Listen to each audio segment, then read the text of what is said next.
आता हे अभिनेत्रीपर्यंत किंवा ॲक्टिंग मॉडेलिंगपर्यंत ठीक आहे, पण मध्येच पेंटिंग. एका दिवशी मला फोन आला मागच्या वर्षी नोव्हेंबरमध्ये, तुम्ही ते पेंटिंग गिफ्ट करणार का? म्हणलं कुणाला गिफ्ट करायची, कशासाठी, अजून ते पूर्ण नाही झाले आणि मी अजून कुणाला पेंटिंग गिफ्ट केलेलं नाही आहे. मग आपल्या भारताच्या प्रेसिडेंटला द्रौपदी मुर्मूजी. I said are you serious? Country फिरलेले आहेत, तर तुम्हाला काय एक्सपिरियन्स आले बाकी वेगवेगळ्या कंट्रीमध्ये आणि इंडियामध्ये? आपल्या इंडियामध्ये जे कल्चर आहे, जे लोक आहेत ते खूप हेल्पिंग आहेत. म्हणजे त्यात एक त्यांच्यात एक प्रेम असतो, एक सिंपती आहे, कंपॅशन, काइंडनेस. बाकी देशात आहे पण एवढं नाही. तर आपल्यात फूड कल्चर आहे, बाहेर देशात कोणतेच फूड कल्चर नाही. इडलीचं काय, त्याचं एक इम्पॉर्टन्स आहे, ढोकल्याचं एक इम्पॉर्टन्स, पुरणपोळीचं एक इम्पॉर्टन्स आहे. आणि आपल्यात ते जे रोज पूजा करायची. हेल्दी वाईब्स मध्ये आज आपलं स्वागत.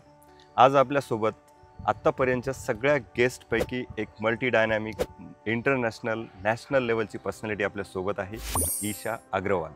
नाव तुम्हाला सगळ्यांनाच माहिती आहे. ही ॲक्ट्रेस आहे, त्यासोबतच थिंकर आहे, स्पिरिच्युअल थिंकर आहे, स्पिरिच्युअल सीकर आहे. भरपूर अवॉर्ड्स, पेंटिंग्स, राजकारण अशा सगळ्या जेवढे काही सोशल या सगळ्या ॲस्पेक्ट्समध्ये इंटरेस्ट ठेवणारी, तेवढीच भावनिक इमोशनल क्वेश्चन जास्त असणारी अशी ही अभिनेत्री. त्यासोबतच painter, artist, modelling, social influencer, तर या सगळ्याच डायमेन्शनला टच करणारी असे ही व्यक्तिमत्व आज आपल्याला तुमच्यासोबत डिस्कस करण्यासाठी आलेले आहे. तर त्यांच्या सर्व लाईफमधील पैलूंना आपण एक उजाळा देणार आहोत आणि त्यातून तुम्हाला बऱ्याच काही एक्सपिरियन्सेस आणि अनुभव शिकण्यास मिळणार आहेत. तर वेलकम ईशाजी. Thank you so much. त्यासोबतच आपल्या लातूरचे जेम असणारे आणि नर्मदा ट्रॅव्हल्सचं एम्पायर ज्याचे ओनर जगदीश स्वामी सर, आम्ही त्यांना लाडाने जगुदादा म्हणतो, तर ते सुद्धा आहेत. त्यांच्यामुळेच ही मुलाखत आज घडू शकते आहे. त्यांनीच ईशाजींना रिक्वेस्ट केल्यामुळे त्या अवेलेबल झालेल्या आहेत. तर थँक्यू डॉक्टर दत्ता. थँक्यू. आता आम्ही तर म्हणजे तुम्ही एका लातूरसारख्या लहान सिटीमधनं म्हणजे स्वप्न बघतो माणूस एक इंटरनॅशनल लेवलला जाण्यासाठी. कारण तुम्ही, मला माहिती आहे, मी प्रोफाईल चेक केलं तर तुम्ही जवळजवळ 38 कंट्रीज ट्रॅव्हल केलेलं आहे. तर याचे बीज लातूरमध्ये आहेत. तर तुम्ही बालपणाची कुठली एखादी आठवण किंवा असे काय तुमच्यामध्ये स्पार्क तुम्हाला जाणवला किंवा असं काय तुमच्याकडून अनुभव आला की तुम्हाला हे स्वप्न बघण्यास भाग पडले? धन्यवाद मला आमंत्रण केल्याबद्दल. मी मूळ लातूरची आहे आणि लहानपणापासून मी मोठी झाले ऐश्वर्या राय, माधुरी दीक्षित, सुष्मिता सेनला बघून. टी व्हीवर जेव्हा चित्रपट यायचे, म्हणजे गाणे वगैरे किंवा मिस इंडियाचे कॉम्पिटिशन, मी स्वतःला तसं म्हणजे तिथं इमॅजिन करायची की ओके, एक दिवस मी पण असं काही बनू शकेल का, म्हणजे हे काय करत असतील, असं स्वप्नासारखं वाटत होतं. मी मूळ तर असं I was a dreamer. I use to always dream की आता काय होईल पुढं, काय नाही. एक लहान बाळ कसं असतो की मला सगळंच मिळेल, एक दिवस सगळं मी घडून काढणार, कसं काय ते माहीत नाही. पण एक स्वप्न हमेशा मी बघायची की मला हे मला पण केलं पाहिजे, ही मी पण करू शकते. मी टी व्हीवरती ते डान्स स्टेप कॉपी करून इमिटेट करत होते. आणि मग शाळा शिकत मी एक्स्ट्रा करिक्युलम ॲक्टिव्हिटीजमध्ये पण खूप म्हणजे पुढे होते. मी माझी शाळेची हेडगर्ल होते मी, आणि ग्रुपची पण ग्रुप लीडर होते. परत मी सगळ्या स्पोर्ट्स जे होत होत्या, कबड्डी, शॉर्टपुट, तेव्हाच्या काळाचे, त्या सगळ्यात मी पहिला नंबर यायची. आणि अॅन्युअल डेचे जेवढे फंक्शन होत होते, 2-3 ड्रामामध्ये मी पार्टिसिपेट करायची. मला एक नाही, मला 2-3 करायचे.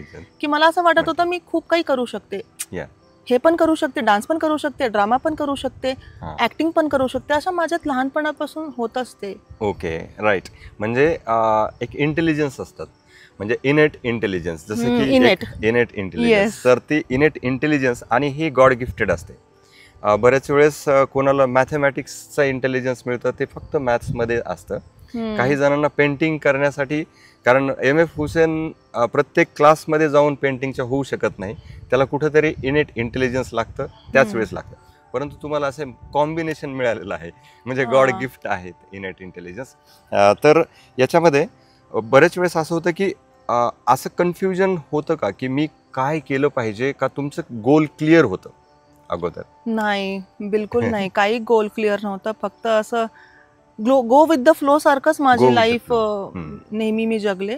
आणि असं नाही की अभ्यासात मी पण खूप हुशार होते. म्हणजे आय वॉज माय मेरिट जे मेरिट हा. ग्रुप असतं ना हम्म, त्यात हम्म. मी I was the alone girl in the merit group क्या बात आहे. And there were 6-7 boys and हा. I was the only girl in merit Okay. Group. Okay.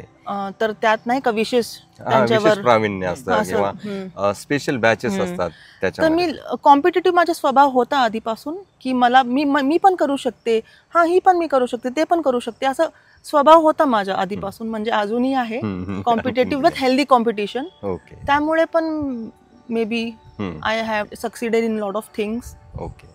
आता ईशाजी, तुम्ही सांगा की तुमच्या आतापर्यंतचे अचिव्हमेंट्स काय काय आहेत आणि त्याच्यामध्ये काय स्ट्रगल तुम्हाला करावं लागतं त्याबद्दल चालेल. आमच्या प्रेक्षकांना. लातूरमध्ये मला असं वाटलं की after my basic primary education in school, मग कॉलेज दयानंद कॉलेजमध्ये मी शिकले. मला असं वाटलं की इथं माझ्यासाठी करण्यासाठी खूप काही नाही, म्हणजे एक Okay. प्लॅटफॉर्म नाही माझ्यासाठी. ओके. कारण मला ऍक्टिंगमध्ये किंवा मॉडेलिंगमध्ये किंवा काही कशातही कोणत्याही क्षेत्रात करायचं असेल तर मला असं वाटलं की लातूरमध्ये नाही, आपण कुठंतरी पुणे मुंबईला जाऊन पुढचं केलं पाहिजे. इन माय एंटायर फॅमिली कोणीच नाही गेलेला म्हणजे शिकायला बाहेर. Okay. I was the first I mean member of the family की मी गेले पुण्यात शिकायला. सिम्बायसिस मध्ये ऍडमिशन घेतला. ओके. मी PGDBM केले सिम्बायसिस मध्ये, M.Com केले सिम्बायसिस मधून, आणि परत DDHN that is diploma in dietetics and nutrition केलं VLCC वरनं, आणि इव्हेंट मॅनेजमेंट पण केलं NIBM इन्स्टिट्यूट. तर खूप काही शिकले, पण मला कधी समाधान नव्हतं कारण मला करायचं होतं मॉडेलिंग ऍक्टिंग मध्ये काहीतरी डान्समध्ये किंवा in creative field, in artistic field. तर मी असंच एकदा मिस इंडियाचे हे होते काय आपले ऑडिशन्स, मी असं सहज गेलं पण माझं काही सिलेक्शन झालेलं नाही. तेव्हा मला खरंच वाटलं आपण कुठे आहात, म्हणजे I am not yet there. Like मी का सिलेक्ट झालं नाही, कारण मला walk I couldn't walk in heels. 6 inch heels मध्ये तुम्हाला वॉक करायला सांगतात अँड कॉन्फिडन्स नव्हतं, काही नव्हतं. तर मला असं वाटलं की आपण हे करू शकेल का खरंच. मग माझं एज्युकेशन संपल्यानंतर फेसबुकवरनं मला कळालं की there is a institute for modelling and pageantry. तर त्यातही ट्रेनिंग असतं. मला नंतर कळालं की ओके, ट्रेनिंग सगळ्यासाठी गरजेचं आहे, इवन फॉर मॉडेलिंग पॅजंट्स. तर मी तिथून ट्रेनिंग घेतला 6 महिने. Ritika ma'am she was my mentor. आणि पहिला मला चान्स मिळाला ऑडिशनसाठी दिल्लीमधल्या पॅजंटसाठी, Miss India Exquisite. I participated in that. I work really hard and I won Miss India Exquisite. एक क्षण होता त्यात जेव्हा सगळ्या कॅटेगरी, मिसेस कॅटेगरी आणि दुसऱ्या कॅटेगरीतले सगळ्यांना विनर्स डिक्लेअर केले होते, आणि माझी कॅटेगरी जी होती मिस कॅटेगरी त्यातलं विनर डिक्लेअर नव्हतं झालं. आणि मॅम मला असं वाटलं हा पण गेला ऑपॉर्च्युनिटी हातातून. पण आमच्या डिरेक्टर मॅम आल्यात आणि त्यांनी स्वतःच्या क्राऊन काढून माझ्या शी क्राऊन मी. And that was a moment I know now I am going to America. Now I will represent India in USA Baltimore. तर तेव्हापासून there is no looking back. मी करत गेले काम, मॉडेलिंग असो किंवा ऍक्टिंग असो. मी तेलुगू पिक्चर केला, एक तमिळ केला, 2 मराठी पिक्चर केले, आणि एक कहीं है मेरा प्यार पिक्चर आपल्या घरात शूटिंग झाली होती. जग्गू दादा आले होते आणि संजय कपूर. इथं शूटिंग झाल्यामुळे त्यात माझा कॅमिओ रोल आहे. एक वेब सिरीज पण केलंय. नंतर लॉकडाऊन नंतर मग मला असंच वाटलं की पेंटिंग केलं पाहिजे. So I started painting also. आता हे अभिनेत्री पर्यंत किंवा ऍक्टिंग मॉडेलिंग पर्यंत ठीक आहे, पण मध्येच पेंटिंग म्हणजे तुम्हाला असं काय स्पार्क किंवा तुम्हाला असं काय म्हणजे जाणवलं की मला पेंटिंग येते, किंवा कधी कळालं हे इंटेलिजन्स, आणि त्याचा काय फायदा केला का तुम्ही नंतर? आपण सगळे घरात बसलो होतो लॉकडाऊन मध्ये कोरोनाच्या काळात, आणि सगळे फक्त ते कुकिंग आणि हे सगळं चालू होतं. कुकिंग करायचं सकाळपासून रात्रपर्यंत, आराम करायचं, गप्पा खेळणं, हे सगळं. पण मला असं वाटलं की कुठतरी आपण पेंटिंग पण केली पाहिजे, काहीतरी छंद म्हणजे केलं. आणि आणि मी जेव्हा पेंटिंग स्टार्ट केले, फर्स्ट पेंटिंग मी आपला गणपतीचा काढला. श्री गणेश करतो ना कोणते कार्याचा, श्री गणेश केला. आणि मी नंतर पेंटिंग करत गेले, कधी निसर्गाचं, कधी काय. आणि मग 1-1.5 वर्षानंतर म्हणजे मागच्या वर्षीच मी एक पेंटिंग स्टार्ट केले, फरिश्ता स्वरूप, एंजल पेंटिंग. स्वतःला एक इमॅजिन करून की मी एक परी आहे आकाशात, माझे पंख पूर्ण कलरफुल पंख आहेत, आणि खूप सुंदर पेंटिंग अशी काढली, पण ती पूर्ण नव्हती झाली. It was not finished yet, it was incomplete. And then एक ब्रह्मकुमार भैया होते, ते माझी पेंटिंग बघितले होते ओके. की ही खूप सुंदर पेंटिंग आहे रिलेट तुमची. झाला असेल. हां. एंजल. हां. ते खूप सुंदर पेंटिंग आहे. मी म्हणले हो, पण अजून Complete. बाकी आहे, कम्प्लीट नाही झालं. पुन्हा एका दिवशी मला फोन आला मागच्या वर्षी नोव्हेंबरमध्ये, तुम्ही ते पेंटिंग गिफ्ट करणार का? म्हणले कुणाला गिफ्ट करायची, कशासाठी, अजून ते पूर्ण हो. नाही झाले आणि मी अजून कुणाला पेंटिंग गिफ्ट केलेलं नाही आहे. मी पेंटिंग करते आणि I just keep it with myself. आपल्या भारताच्या प्रेसिडेंटला द्रौपदी मुर्मूजी, I said I you serious, I you, तुम्ही जोक तर नाही करत आहे ना? ते म्हणे नाही, तुम्ही आजच या, तिकीट काढा तुमच्या दिल्लीचं आणि या म्हणे. मी गेले तसंच. आणि मला ते पेंटिंगला हे करायचं होतं, फ्रेमिंग. ते मला कुठं सापडत नव्हतं लवकर.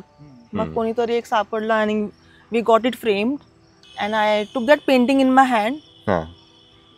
पूर्ण म्हणजे जर्नीमध्ये माझ्या हातातच होती पेंटिंग. आणि दुसऱ्या दिवशी असं वी वेंट टू भवन, राष्ट्रपती भवन. अँड तिथं जाण्याच्या आधी ते चेक इन ऑल, ते पूर्ण चेकिंग वगैरे करतात. पेंटिंगचं ते रॅपर काढून वगैरे चेक करून घेतलं. अँड देन ज्याने पण ते पेंटिंग बघितले ते म्हणले, विचारले तुम्हीच काढलं का हे पेंटिंग? म्हणजे हो, मी काढले. माझं नाव पण लिहिलं होतं. आणि वेन वी, एक वेटिंग रूम असतं मॅडमच्या ऑफिसच्या बाहेर, तिथं आम्ही खूप वेळ बसलो होतो. प्रियंका चोपडाची आई पण होती त्यात. आणि नंतर जेव्हा मध्ये गेलो, वी डिस्कस ती मीटिंगचं काय आहे ते अजेंडा वगैरे वी डिस्कस. तर मॅडमच्या जवळ बसले होते मी. जेव्हा ते काय तुम्ही भेट घेऊन येता ना, काय गिफ्ट, तर मी माझी पेंटिंग दिल्यानंतर मॅडम म्हणली हो, मी खरंच खूप सुंदर आहे, मी कुठतरी घरी लावणार किंवा कुठतरी छान जागेवर I place it. I was so happy, she love the painting because madam पण फॉलो करतात ब्रह्मकुमारी. आणि ते एक फरिश्ता स्वरूप पेंटिंग आहे, एंजल. तर खूप ते मला कधी वाटलं नाही की my painting one day I will gift it to president of India. तर माझं सफल झालं पेंटिंग करणं. म्हणजे हा ग्रेट ऑनर सेल्फ असतो. त्यासोबत दुसरी पेंटिंग पण तुम्ही, हा, ती स्टोरी काय आहे? नंतर ते एक स्वास्तिक पेंट केलं होतं मी. असं विचित्र काहीतरी वेगळंच होतं ते. आणि मध्ये मी तांदूळ वगैरे हे केलं. हळदी कुंकूचा असा थीम दिला होता. ओके. म्हणजे फायर सारखं ते स्वस्तिक बाहेर येतोय, हळदी कुंकू, रेड आणि येलो कलर. तर अमृता मॅम म्हणजे अशी भेट झाली होती त्यांच्या घरीच, तेव्हा मी त्यांना दाखवली होती अमृता मॅमला ती पेंटिंग. त्यांना खूप आवडली होती. ते म्हणलेत की हे म्हणजे देऊन जा. मी म्हणले जेव्हा सर येतील म्हणजे इलेक्ट होईल तेव्हा मी दोघांना देणार आहे, म्हणजे सोबत देणार आहे. आणि तसंच झालं. शपथविधीच्या दिवशी मी त्यांच्या बंगलोवर गेले, सागर बंगलो, आणि त्यांना ती पेंटिंग गिफ्ट केली, देवेंद्र फडणवीस सरांना. ओके. म्हणजे बऱ्याच वेळेस म्हणजे आयुष्य जातात लोकांची एक एक आर्ट शिकण्यामध्ये आणि त्याचं सफल होण्यामध्ये. तुम्ही असं सहज पेंटिंग काढली आणि एक म्हणजे जे इंडियातल्या सगळ्यात म्हणजे फर्स्ट पर्सन म्हणजे फर्स्ट लेडी म्हणजे प्रेसिडेंटला देण्याचा योग आला.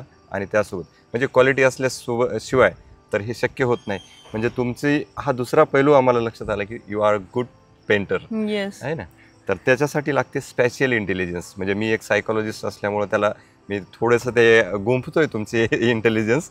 म्हणजे फर्स्ट एक कायनेस्थेटिक इंटेलिजन्स असते जे की ॲक्टर्स म्हणजे तुम्हाला सेन्स, इमोशन्स या फेसवर आणता येतात. म्हणजे आतून असणं त्याच्यापेक्षा फेसवर आणणं हे पण आहे. त्यासोबत तुमचे ही स्पेशल इंटेलिजन्स म्हणतो की इमॅजिनेशन, व्हिज्युअलायझेशन, त्यासोबत हँड कोऑर्डिनेशन. तर ह्या सगळ्या तुम्हाला एक गॉड गिफ्ट आहे. नहीं, मला असं वाटतंय कि मैं जो भी काम करती हूँ ना बहुत दिल से करती हूँ. तो मेरे जो अंदर में जो मेरा प्यार, इमोशंस है वो मेरे काम में मैं डालती हूँ. तो वो काम बाकी कामों से थोड़ा हटके दिखता है क्योंकि मेरे वो इमोशंस होते हैं, उसमें मेरा एसेंस होता है हर काम में. तो वो मुझे बाकियों से थोड़ा अलग बनाता है, मुझे ऐसा लगता है. राईट. म्हणजे कुठले मन लावून आणि त्याच्यात 100% दिल्यामुळे ते तुम्ही म्हणजे टॉप लेवलला अचीव करू. उसका वो नहीं सोचती हूँ मैं इसका परिणाम क्या होगा, मतलब फल मिलेगा या क्या होगा. मैं दिल से करती हूँ. ओके. मॅडम, आम्ही तुम्हाला म्हणजे मी पण तुम्हाला पर्सनली फॉलो करतो तुमच्या इन्स्टा पेजला. अलीकडे तुमच्या जास्त स्पिरिच्युअलिटीकडे कल असणाऱ्या पोस्ट दिसत आहेत किंवा तुमच्या वेगवेगळ्या ज्या काही ॲक्टिव्हिटीज आहेत तर त्यासुद्धा दिसत आहेत. याच्या पाठीमागं तुम्हाला काही असा काय मेसेज देऊ शकता की प्रत्येकाने असं वाटते का की तुम्हाला आता तुम्ही पूर्ण स्पिरिच्युअलिटीमध्ये एम्बेडेड झालेले आहात का आणखीन तुमचा प्रवास चालूच राहणार आहे? स्पिरिच्युअलिटी खरं म्हणजे तर एवढं फॉलो मी करत नव्हते, पण लॉकडाऊन नंतर थोडंसं डिप्रेशन सारखं मला काहीतरी झालं. ओके. तर मी ब्रह्माकुमारीचं खूप फॉलो करत होते. मागच्या वर्षी काय झालं, मला काहीतरी लंग्समध्ये एलर्जी झाली होती किंवा इन्फेक्शन.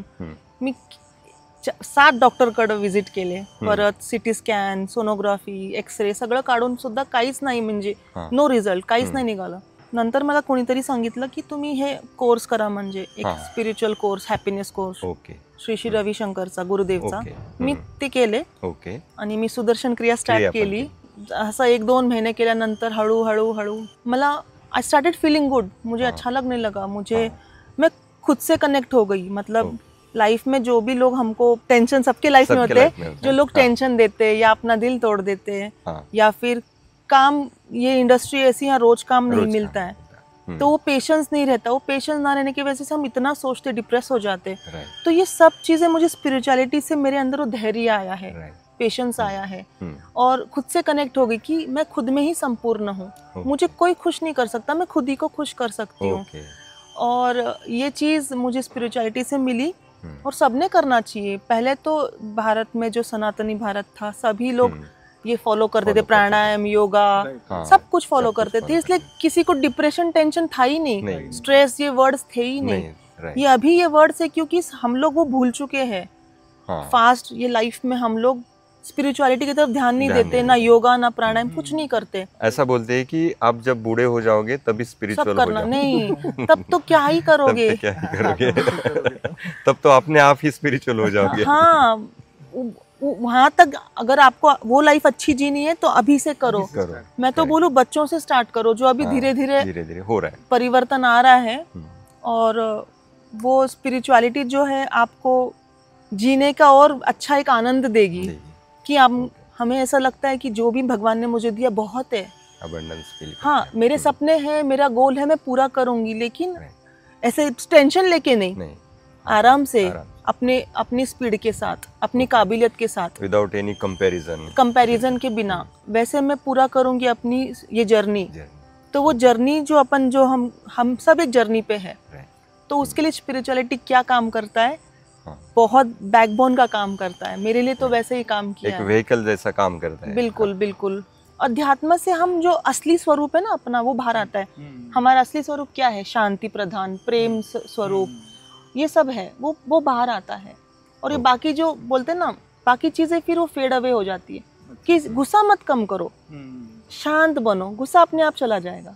तो मेरे लिए तो वैसे ही हुआ है. पूरी तरह गुस्सा खत्म नहीं हो सकता, थोड़ा आएगा बीच बीच में, लेकिन जितना हम प्रैक्टिस करेंगे शांत बनने की, उतना. ऐसा तो लगता नहीं आपको गुस्सा आता है, थोड़ा आता है. क्योंकि अभी आप स्पिरिचुअल जर्नी पे है तो बहुत कूल, काम, बैलेंस्ड हो गए. वैसे वो हो गई हूँ, और भी मेरी जर्नी बाकी है. क्योंकि गुरुदेव बोलते हैं पात्र इतना है कि तुम्हारा, क्या इतना है, क्या इतना पात्र है, कितना बड़ा पात्र है, तुम्हारे पे डिपेंड है. तो आप इतना पात्र रखोगे तो उतना ही ले पाओगे. समुद्र जितना रखोगे तो उतना ले पाओगे.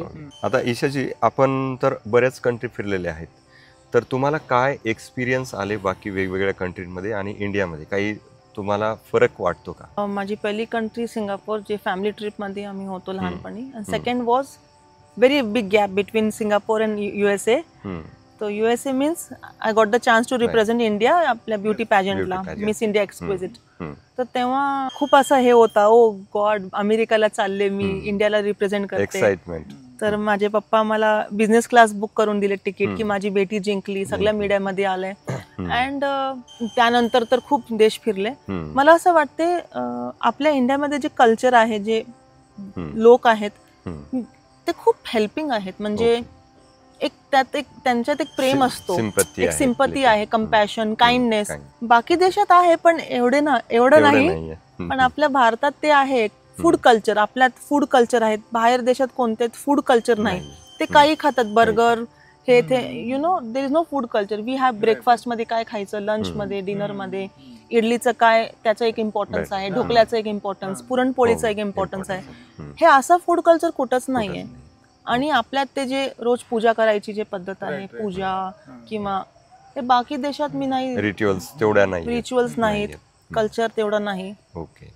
आता तुम्ही आताच म्हणलात की एक कोर्स म्हणजे न्यूट्रिशन संदर्भात पण तुम्ही केलेला आहे, कारण तुम्ही फिटनेस मॉडेल म्हणून पण ऑलरेडीच नामांकित आहात.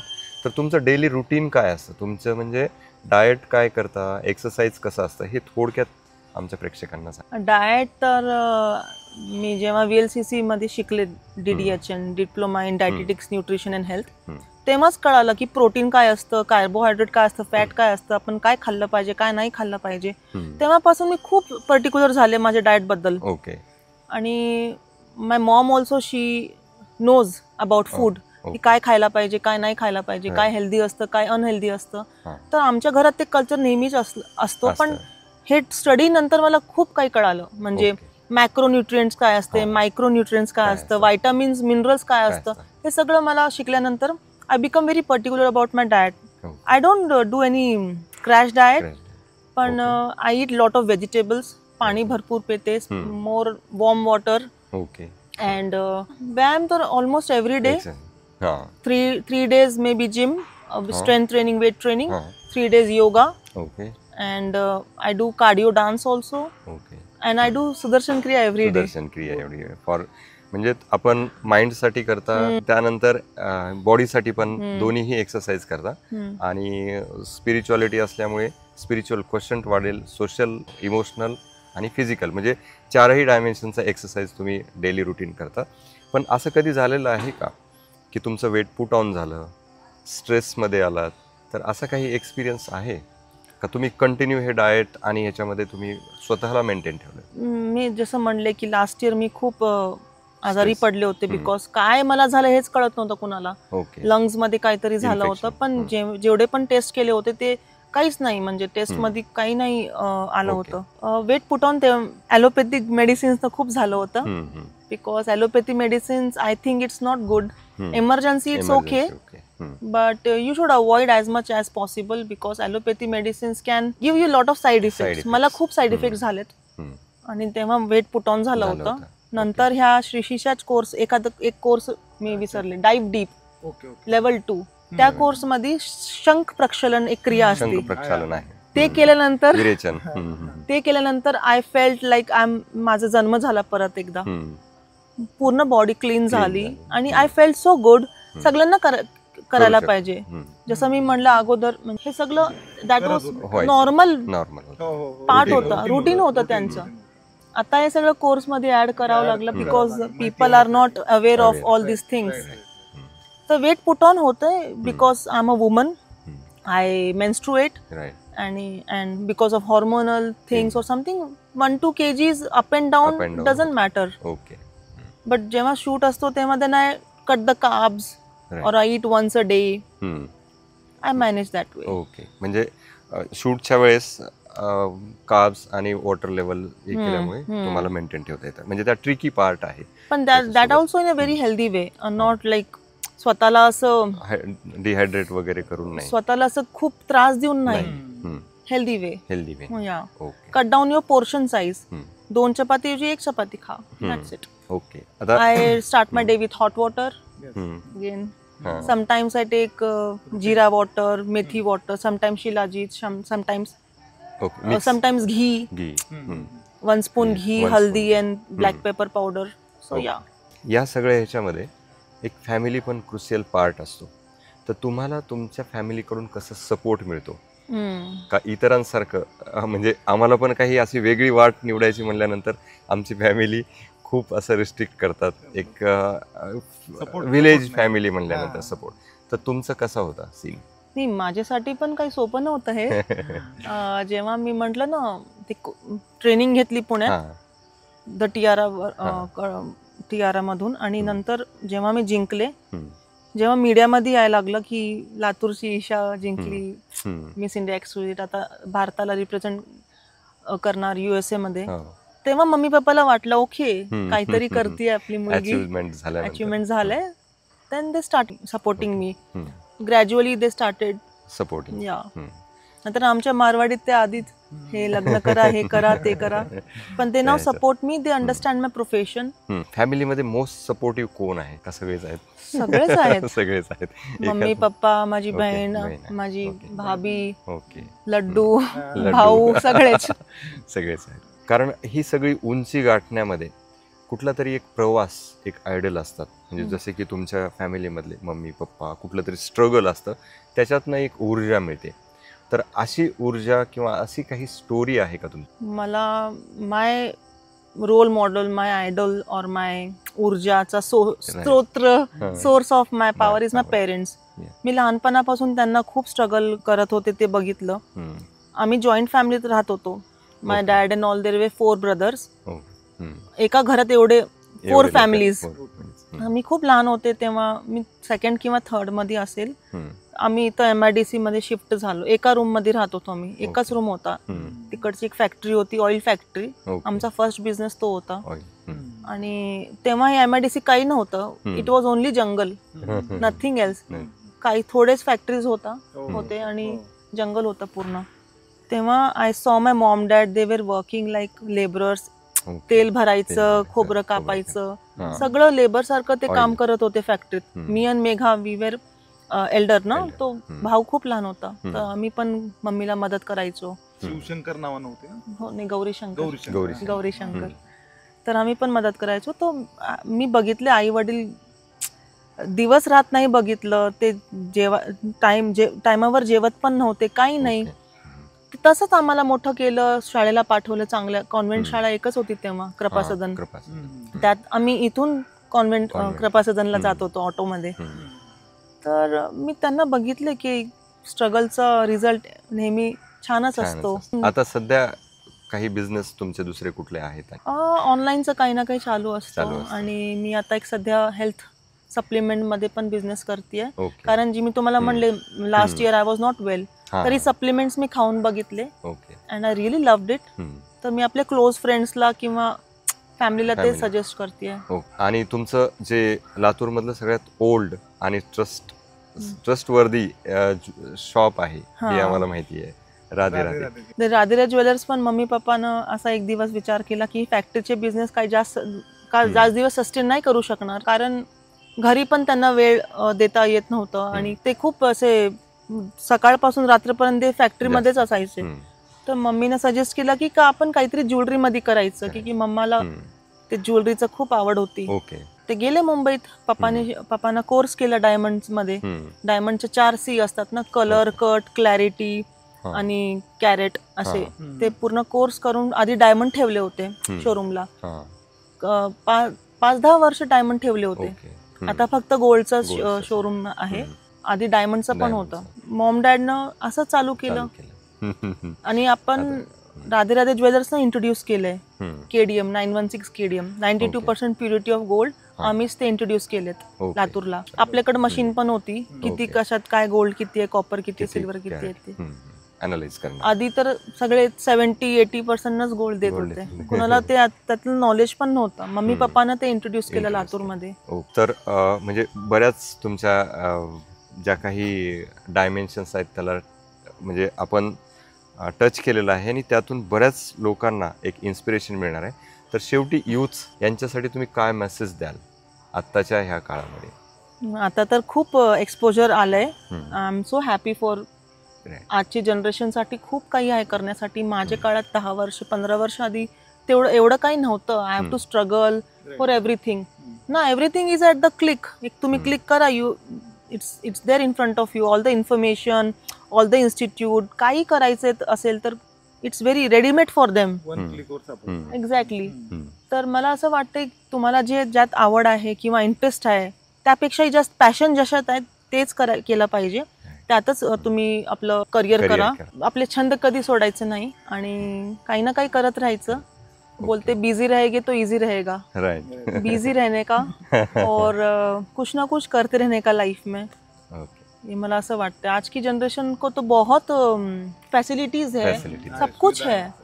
बस उनको अवेलेबल है. उनको क्या पसंद है, उनमें क्या क्वालिटी है, उसको पहचान के उसका प्रोफेशन करने का, Okay. Passion to profession. Passion to profession. तर आज तुम्ही म्हणजे आमच्या प्रेक्षकांना एवढ्या सहजतेने म्हणजे आपली पॅशन कशी जपायची आणि त्यातून प्रोफेशन कसा निर्माण करायचा, त्यासोबत स्ट्रगल कशा पद्धतीनं करून त्याला बिझी रहो और बिझी रहोगे तो इझी Easy रहोगे रहोगे, हा एक कानमंत्र दिला. तर मी एक अशा छोट्या फॉर्म्युल्यामध्ये ईशाचं लाईफ म्हणजे किती परफेक्ट आहे हे तुम्हाला सांगू इच्छितो. जसं की फिजिकल फिटनेस असते, फिजिकल वेलबिंग असते, तर त्या रोज व्यायाम करतात, झोप व्यवस्थित आहे त्यांची आणि त्यासोबतच डाएट पण प्रॉपर करतात. त्यामुळे त्यांची फिजिकल फिटनेस खूप चांगली आहे. इमोशनल फिटनेससाठी, इमोशनल वेलनेससाठी सुद्धा त्या मेडिटेशन करतात किंवा सुदर्शन क्रिया करतात. त्यासोबतच सोशल फिटनेस त्यांची खूप चांगली आहे, कारण लाखो फॉलोअर्स आहेत त्यांचे, म्हणजे सोशली त्या कनेक्टेड आहेत. सोशल ॲक्टिव्हिटीज खूप आहेत त्या. त्यांचं सोशल आम्ही वर्क आहे. बर्थडेला हा. पार्टिसिपेट करत नाही. हां, I go to some good NGOs, okay. 1 or 2 NGOs. म्हणजे बघा, म्हणजे त्यांनी आम्ही प्रश्न विचारून सुद्धा तो पैलू हाईट ठेवला. It is a good sign of pure human being. तर त्यासोबतच त्या स्पिरिच्युअल किंवा स्पिरिच्युअली फिट राहण्यासाठी त्यांचा जर्नी चालू आहे आणि वेगवेगळ्या स्पिरिच्युअल संस्थांच्या कनेक्टेड आहेत. तर अशाच पद्धतीनं आपण सुद्धा यांच्याकडून प्रेरणा घेऊन आपणही सगळ्या बाजूनी फिट राहिलं पाहिजे, वेलबिईंग राहिलं पाहिजे, हेल्दी राहिलं पाहिजे आणि वेल्दी राहिलं पाहिजे. हाच संदेश या आमच्या आजच्या पॉडकास्टमधून देण्यात येतोय. तर ही मुलाखत घडवून आणण्यासाठी जगूदादा म्हणजेच जगन्नाथ स्वामी सरांनी खूप सारी मदत केली आणि त्यासोबतच ईशाजी तुम्ही आम्हाला कनेक्ट झालात. आम्ही एका शब्दावर तुम्ही आम्हाला म्हणजे डिस्कस करण्यासाठी कम्युनिकेट एक वेळेस केल्याबरोबर तुम्ही हो म्हणलात, त्याबद्दल सुद्धा थँक्यू. तुमच्या पुढील वाटचालीसाठी सुद्धा शुभेच्छा. थँक्यू. थँक्यू. ॲक्च्युली ईशा ही नर्मदाची कस्टमरच आहे. तिला मी इथं लातूरमध्ये आल्यानंतर आमची LOC म्हणजे लातूर ऑफिसर क्लबमध्ये आमची ती म्हणजे मेंबर आहे. तिथे भेट झाली. माझी प्रत्यक्ष भेट कधी झालेली नव्हती. मग तिला सहज मी सांगितलं की आमचे डॉक्टर दत्ता आहे, एकतर हेल्थचं हे पण करतात, डायटिशियन आहेत, त्यांच्या चॅनलबद्दल किंवा त्यांच्या ह्याच्याबद्दल सांगितलं. त्यांनी लगेच आम्हाला होकार पण दिला इंटरव्ह्यूसाठी, किंवा त्यांचं जे स्ट्रगल लाईफ किंवा आत्तापर्यंतची जर्नी आहे ते त्यांनी सांगण्यासाठी आम्हाला म्हणजे होकार दिला. मी याबद्दल आभार मानतो आणि त्यांच्या पुढील आयुष्यासाठी शुभेच्छा पण देतो.